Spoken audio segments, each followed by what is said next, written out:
Araw at gabi ay wala silang sinasayang sa pagdadala ng Ebanghelyo. Isa itong hamon sa atin, mga kapatid, bilang mga tagasunod ni Kristo.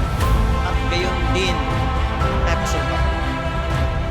Sabi nga ni Apostol Pablo sa aklat ng unang Korinto, tulungan siya ang talatay 1. Maging tagatulag kayo sa akin, na gaya ko naman na tumulad kay Kristo.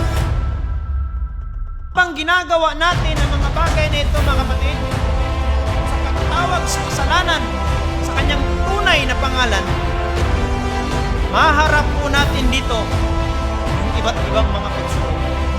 Kami ay kanilang pinalayas at di na magbigay lugod sa Diyos at laban sa lahat ng mga tao. Kita niyo dito ito madali. Maraming tayong dinadala.